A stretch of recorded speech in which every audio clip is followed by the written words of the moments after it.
Welcome back to Quest for the Holy Ale. My name is Paul and this is Jake, and we're here with Danny and Lee down at Shifty Lizard in Willunga. Thanks for having us, guys. Pleasure. Absolute pleasure having you guys here, thanks. Thank you. I understand your trip here was a little bit longer than the rest of ours to come here today. Yep, over from Melbourne for a short trip. And how was that? It's interesting with the COVID situation these days is just keeping to myself as much as I can. Try not to touch people. Try not to touch. I tried to hold my breath the whole way. Didn't quite get there, but yeah, sanitising after I touched anything, holding my breath. Someone sat down next to me and I gave him a death stare, and he actually moved. He actually moved when they took off. He like jumped off and went to a different spot. And I was like, the death stare away. Yeah. Seats taken. Seats taken. You just need to get a shirt that says, I have COVID. Yeah, pretty much. I don't know if they get you on the plane. It's probably not going to work. All right, well, tell us a little bit about yourselves, your roles here, and how it all started, where it all began. Shifty was a brainchild of mine. I used to work over in the UK for about 8.5 years. I was a beer technician, so I basically glorified bubble tester. So I cruised around the UK, fitting out pubs and clubs all around, most of London. And then when I came back, I decided to start a brewery. What's the worst thing I could do, And that sort of led me down that path of just brewing beers. And Danny's a long-time friend of mine through high school, and he's the graphic designer. So when it came to creating a brewery, artwork and beers just go hand in hand. Yep. Yeah, so we started that back in 2016. Well, I think it's seeded in 2014, I would say, and then it became that's when you were home brewing and doing all the tests, and then 2015 was when we started to go, hey, let's actually maybe have a crack at this properly, and then late 2016 is when we actually got our license and put the pale ale and the English IPA in bottles and in venues. Yep. So yeah. And that sort of led from about a year later is where we found this place and started to... Due to storage issues, wasn't it? Yeah. So we just was running out of storage space. It needed a cold room storage. We're talking about putting a refrigerated container at his house. And that was like the first option. And then one of our investors, Kim, he lives around the corner, and he saw this place was like, it's been empty for a while and it's going to have cool room, out the back and stuff. So yeah, that was, and then January 2017 that we actually launched this place. So yeah. 2018. 2018. January 2018 was the tour down under. So completely threw ourselves underneath the bus and just went for it from day one. And absolutely got pumped, ran out of beer. Didn't have any air conditioning. It was about a 38-degree day as well, I think. Place smelled like paint as well, because it had just been painted. Yeah, it was an interesting not ready. time. It wasn't ready. we weren't ready. No. We weren't ready either. No, had no idea. Yep. Well, did you have a coffee machine for all the bike riders for their cafe? Yeah. You have to. I mean, you can just hear the clinking of them walking around, all the lycra, and you had to feed them coffee all day long. Yeah. So but it was a great start to Shifty Lizard, and it sort of paved the path for where we were going to go next. And it's sort of, now we're sitting there 5-6 years down the line, and we just purchased a bigger brew system last year actually. And spend a little bit of time sort of getting out, ironing out any creases with that, and trying to understand the system and really boosting our capacity. So. And that's all brewed here? Yep. out the back. Yep. Yeah, we're going to have to take you for a little guided tour around there. Yeah, That'd be definitely. cool. Tight little space. Yeah, but I was looking it's before home. and I'm just looking at a building that just stretches and I'm like, is there things in here? Or Yeah. Stainless steel. stainless steel, yeah. Yeah. What sort of capacity are you doing at the moment? So what we were brewing on was a small pilot system, and I was only doing 150 odd litre batches, and I was brewing 3 times in one day. So I'd start about 6 a.m. in the morning, I'd finish about 6:30 at night, knock out 3 batches and fill up a 300 litre tank. So that then progressed on to a 5 hectolitre system, so 500 litre brew house. We've got 2 1,000 litre fermenters, and we've got 3 500s, and then a couple of bright tanks to go with it. So we're roughly pushing out anywhere between 4,000 and 5,000 litres in-house. But we also do a bit of contract brewing. So we utilise Prancing Pony system as well, and we're probably doing anywhere from sort of 3,500 to 6,000 litres almost a month up there now, with a couple of our beers. So yeah, it's really has grown. Yeah, Cool. So and it's pretty convenient up there too with the canning system that they've got there. They've got everything all in one, and also good blokes. Professional outfit too. Yeah, definitely, Yeah. definitely. Know what they're doing, definitely. well, that was we actually started brewing with Vale originally. So when we did release our first couple of beers, we went and knocked on the door of Vale Brewery and started contract brewing with them for the first sort of 12 to 18 months. Okay. Until we sort of found this place here, which was an old butcher shop that we converted. Right. So That was the original pale ale in cans that came out that was brewed at Vale. So They're just down the road, right? they were. Yeah. They're now Bickfords. now at Bigfords. Right. in Salisbury. But they're starting or opening a place up here somewhere. So I don't know if they're going to be brewing here though. Bickfords owns obviously a ton of different businesses, and one of them is the Beresford over in Blewett Springs. Right. So they're actually building their restaurant and brew house up on top of the hill there. So there's going to be another brewery coming back into the Vale soon. Awesome. Sounds good. Yeah. They've had some pretty good stuff coming out as well. So Yep, Jeff's a great brewer. So that's sort of where we're at now. right. Awesome. And you're here predominantly just brewing out the back. Yeah. And you're stuck in Melbourne in the lockdowns. In the and whatever lockdowns, else. yeah. Sounds like At something home. Melbourne. I'm just always at home, which is not that bad actually. But yeah, so COVID was a bit of a turning point for Danny. Being over in Melbourne was, in the events industry and all that. So he was always working casual, probably 5-10 hours a week, as much as he could on Shifty Lizard, and that sort of, as soon as COVID hit, we'd had him on the books, so it was a matter of going, well, let's actually now give it a crack at us working together to now grow the business, because it was me doing, the grunt work here and, working about 6 different roles. So to be able to kind of, handball and get Danny on as marketing and really a bit more full-time graphic design. definitely just the extra pair of eyes looking over the business, and I suppose Lee is notoriously bad with his emails, like notoriously horrible. So just someone that was catching the emails coming in, even if it was like warm leads from venues and things like that. And then even just focusing on the wholesale side of things, which we had done briefly when Lee probably had more time, but you could just, like when I stepped from my more corporate role in events and exhibitions over when COVID hit, you could just tell that there just needed more attention because he just didn't have the time, like brewing, deliveries, working here. We started putting on the right people in the right areas of the business. And it was a risk because the income probably wasn't really there. But the risks needed to happen, otherwise we were just going to flounder forever. And we'd been floundering as a business for a couple of years just because of that balancing act of how much we could produce and how much we were producing and how much time Lee actually had. It's like, he had one holiday in 3 or 4 years where you went on a cruise ship. I think I had a total of 10 days off from one Yeah, year. like properly, like weekends, because he would work here. So it was a hard slog for him. Yeah. Very much so. And then I was just going, it's a hard slog. I'm doing a full-time job. My full-time job was very involved. And then I would struggle to get that extra 5 to 10 hours done. And he's there going, yeah, right. Like, So then, yeah, coming over, I think it was April in 2020. It was just, we've seen a lot of growth since then, and it's purely because we've taken those risks and put the right people in the right places, and all of a sudden you can generate the traction that you need. Yeah, so it's been interesting. It's been great. Like, I think since that time, Lee's work-life balance has improved. Mine has as well. But there's I've just had a baby, so I can't say that it's improved. Well, you look good for just having a Thank baby. you very much. I'm still trying to lose that baby weight. Actually, We've actually both, because I've got a 2-month-old, and Lacey's she's 16 weeks now. 16 weeks, yeah, so very close together.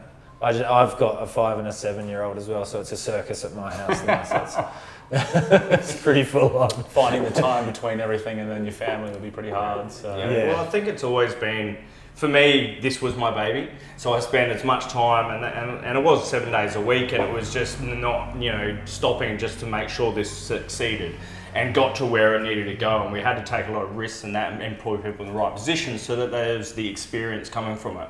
But it's now led me to that point where I could actually chill out a little bit more and have weekends and have a kid. Why not? Well, no one else was doing it. So. Well, and it also gave you a bit of time to start another establishment within Adelaide. So that's happening pretty soon for you guys. And Just when we didn't have enough on our plate, we decided to open Take up on more. a Hard Days Night venue up in the CBD. So that was sort of a bit of a thing that Danny had been sort of keeping an eye on. It's a collaboration, and with obviously our sister brand Soulbird that we launched during COVID as well. right. There's these guys from Caravino events, and they've been running around with a cocktail truck for a while, fitting it, doing weddings and all that kind of stuff. So they were using our products for those weddings and that, selling some of the Soulbird and all that. And then Danny sort of just kept an eye on them for a little while. Well, yeah, because they mentioned to me in a conversation that they were looking at a venue, a warehouse, and it really spiked my interest. I was like, that's cool. And being someone who lives in Melbourne and knows all of those type venues, I was like, they're very cool venues to hang out at. So when they mentioned it, I was like, well, keep us in the loop, let me know what's going on there. And then touch base with them a couple of times, and sort of, you could see over the journey that they were looking everywhere, and they'd almost signed a lease somewhere in Theberton or something like that, Findon maybe. And then that fell through, and they were pretty devastated about that. And then I hadn't spoken to them for a little while, and I just hit them up. I was like, what's going on? Like, how you going? And they're like, we're like literally just about to sign one. We were just about to get in touch. And I was like, yes, let's do this. And because they are really cool people, Ricky and Jordan from Caravino. And Ricky's got this really cool eye for styling, and their caravan is awesome. I don't know if you guys have seen it, but it's this really vintage caravan Retro with neon. sort Yeah, of, retro with neon. And now Hard Days Night, the way that she's decorated that, like it was an old mechanic, maybe? No, it was a printer's place. So Oh, it was just a printer's big, place, yeah. long warehouse. They used to use it for printing and stuff in there. They've obviously built a couple of caravans as well. So they've now got a coffee truck for out the front, Right. which is really cool. Then they've got the cocktail truck. Then they've developed a big orange food truck, which is called Whoopi Goldburgers. Which Epic is name. classic. Epic So, name. And the burgers are better. and then, so from that, they've got some friends that do sort of little elopements as well. So this is the old Wild Club. So they brought these guys on. Well, they sort of hit them up, and they're now leasing a little space from them a couple of days a week to do little elopement packages. Wow. Come in, get hitched. Yeah, have a they've beer, done and this. you're They've done done. this like hitching booth out the back of the warehouse. It's sort of on the way to the beer garden, and it's just like it's got the Wild Club sort of written across the back in neon, and there's just like all like grungy rock type, and then like a leather seat, and they're just going to do photo shoots in there. And the great thing about that is it's just utilising the space. So like they're going to be doing those on Tuesdays and Monday, Tuesday when the venue's closed. So they'll have the whole warehouse to themselves to do like these elopement shoots. And then we open up, and and then people can just sit in there while they're having a burger and a beer. So Sounds rad. yeah, it's pretty cool. And there's a really nice beer garden out the back with a big tree. I can't remember what the tree is, but it fruits. And you can make beer out of it. So and we'll get back to you on that one. We know that it fruits, and we know that you can make beer out of it. So it's probably have somebody out there standing there with a bucket, just catching it. It's inedible and tastes terrible, but we'll make it into a beer. We'll make it into a beer. So that's Hard Day's Night. Yeah, essentially. Sounds really good. And this is the That's beverage to come with it. Yeah, we created a beer for it. So what we call a burger beer. So something that pairs really well when you're having a burger. So it has rolled out across Adelaide, but almost as like a limited release to those bottle shops. And then once that all sort of rolls out and the venue opens, it'll be available just at Hard Days Night on tap, and then takeaways as continuously. Well. So, yeah, hopefully, yeah. Depending on brewing schedules and and everything, babies, but young babies. So 3 or 4 in the works. Who knows? Maybe it's the fruits from that tree that you guys are eating. Yeah, potentially. Yeah, I'm done. 3's enough. 3's done. Yeah.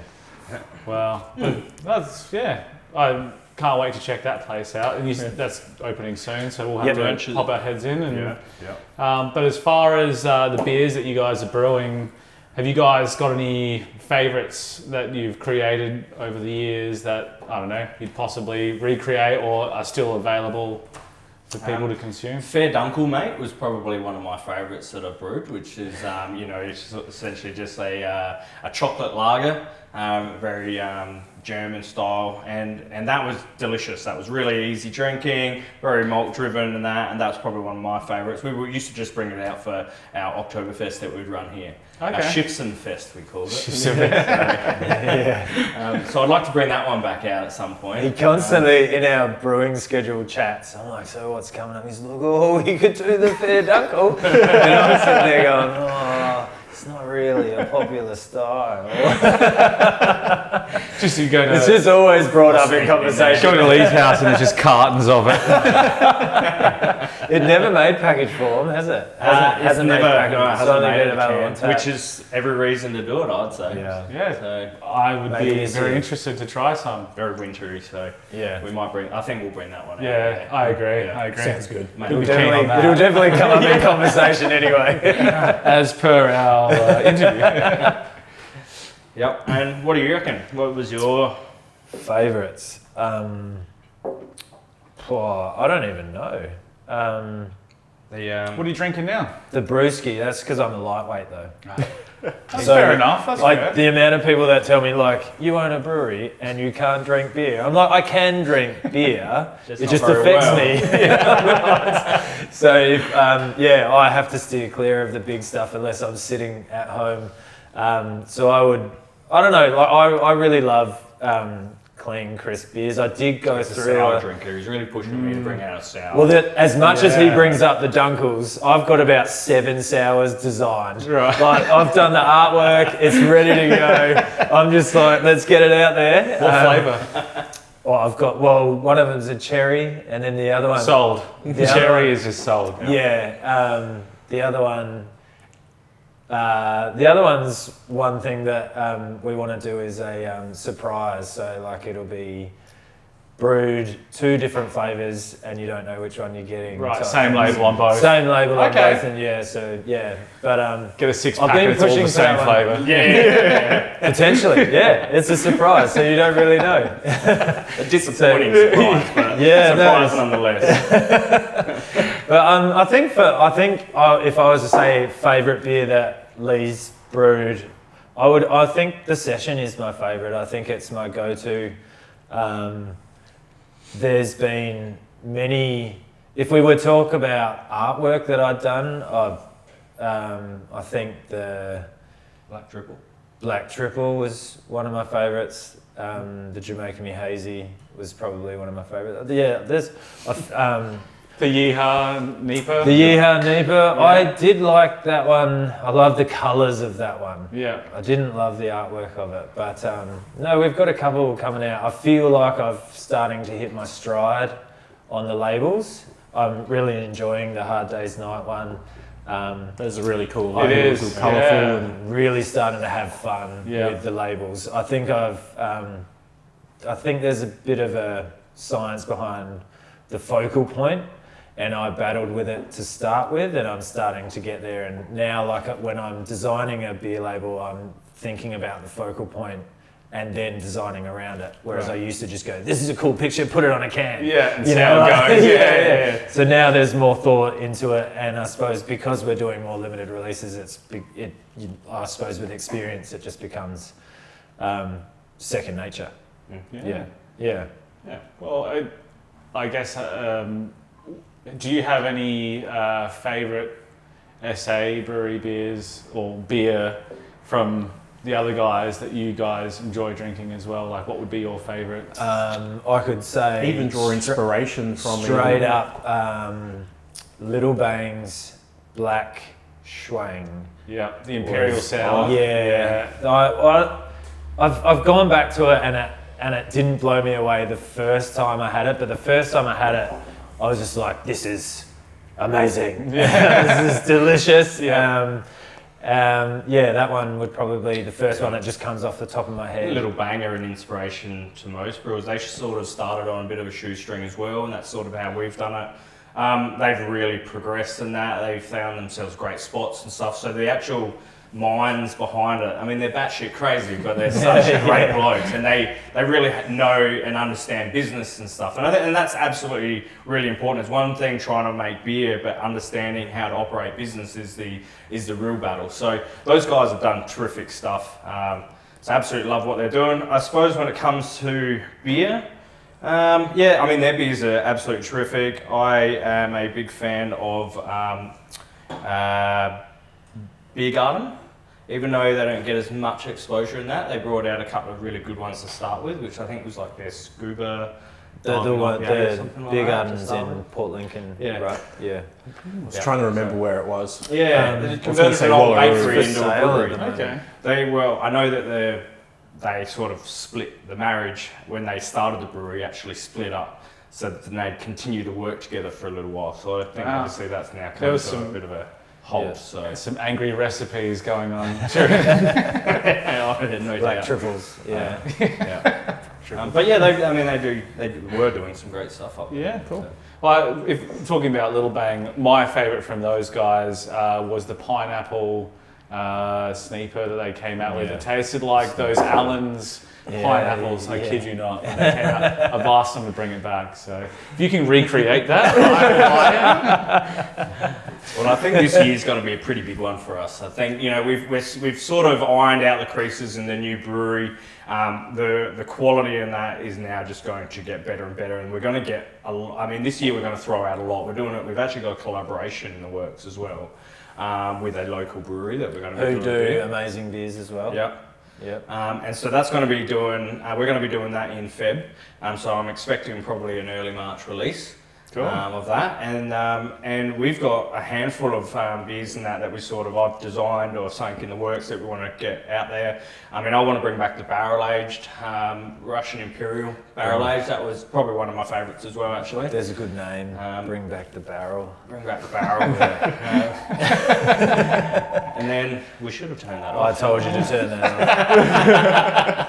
off. Well, at least their message will be recorded. We got your message.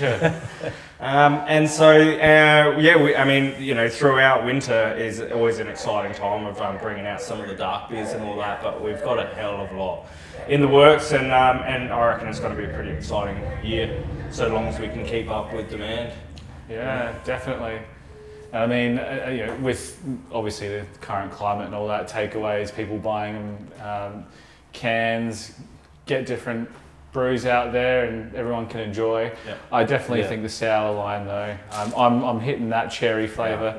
It's sticking with me, so I'll be waiting for. We've also got a bunch of, because we started a cruise series last year with Elliot, our bar manager, and we've got a couple of people lined up to do a few as well, so we've got to factor that in as well. So the brew schedule's filling up really quickly. Right, but, yeah. yeah. So it depends on how hard day and night goes and that, and what we are for capacity. But I mean, the sour was originally meant to be out by now, but it has been hectic, and with everything going on, it sort of just nudges back a little bit more. So we'll be releasing our cold IPA in cans in South Australia, and which will be coming out soon in probably about a month, 4 weeks time. So that'll be a good one. So lot to look forward to. Excellent, excellent.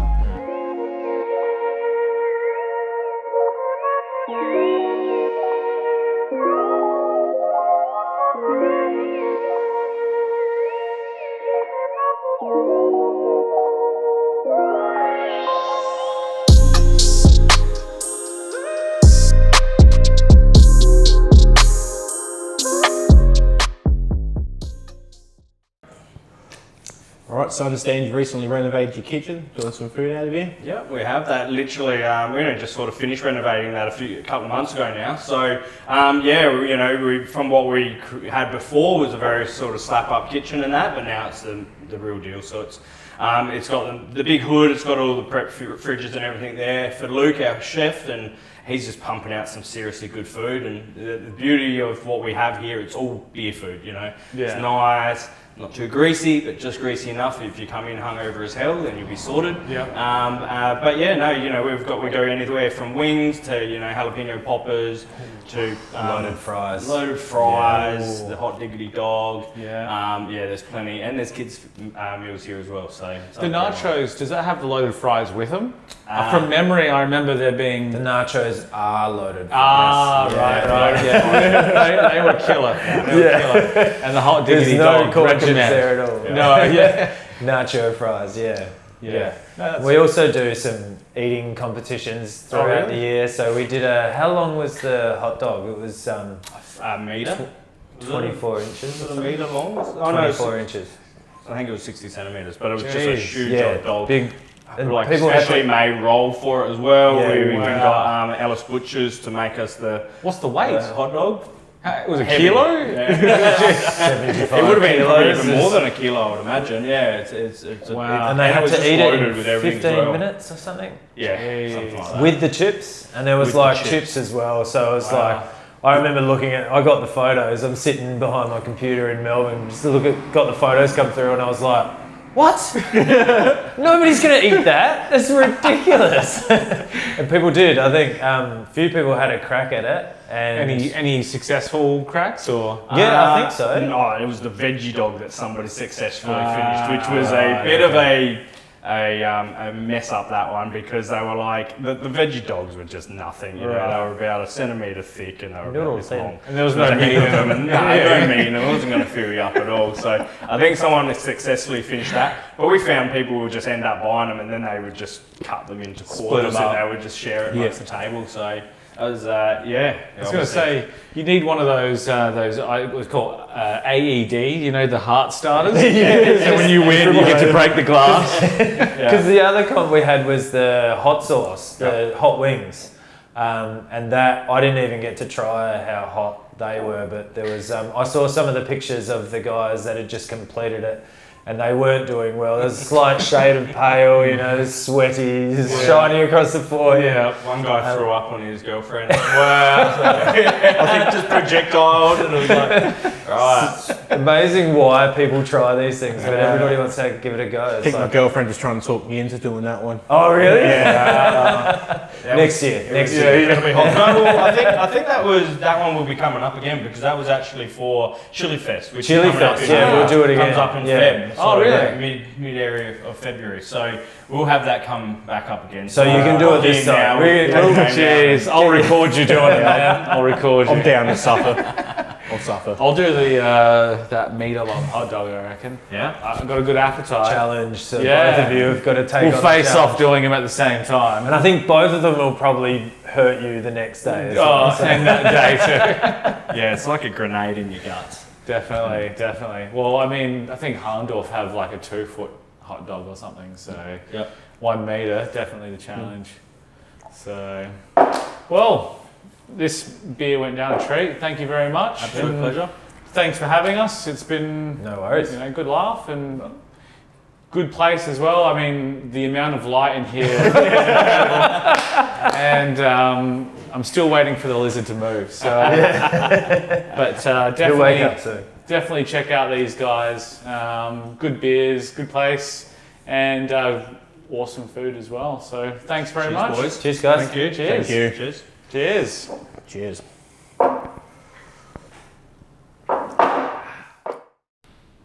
Alright, welcome back. We've got 4 core range beers here from Shifty Lizard. We got the Session Ale, Yeah. Bruce Lizard, It was a West Coast. West Coast, the Gila Monster Double IPA, and Stouty McStoutface, which is the best name for a stout. It really is. You might even say you'd name your boat after it.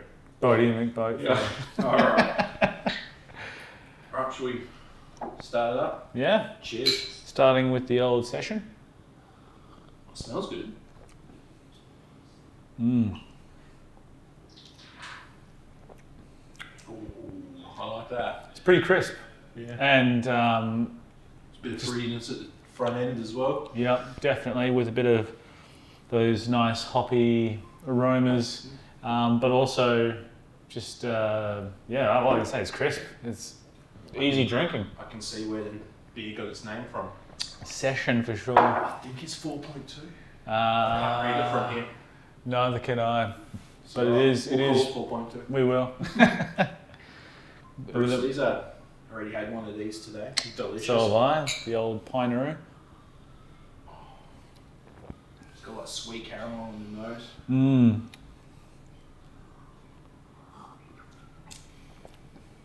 Nice and bitter. Love the bitterness. And crisp once again. Bit resinous. There's not a lot of like the West Coasts aren't like, I guess, huge because they're not fruit and juice bombs, but we love the West Coast. It's a bit of an old school take on the style. It's a bit more malt forward, a bit heavier on the sweetness, but it's still got that piney resinous. And that nice lingering bitterness afterwards as well. Delicious. And we've got the Gila Monster Double. Look forward to this one. Yeah. Love me a good double.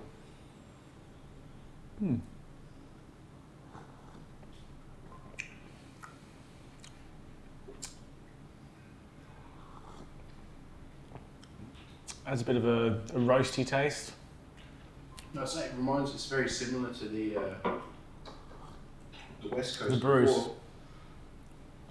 Nice and bitter though. And you could definitely, that's strong. Tell you what, you reckon it doesn't even. I think I was going to say it tastes just as strong as this one. You reckon? Yeah. I reckon. I'll get myself in trouble drinking that. I think Bruce definitely. The double definitely represents. I love this. It is nice and strong, but tastes good. I like to smell that. But this is the one I'm waiting for. You're a stout boy. And also, you know. Oh, smell that roast.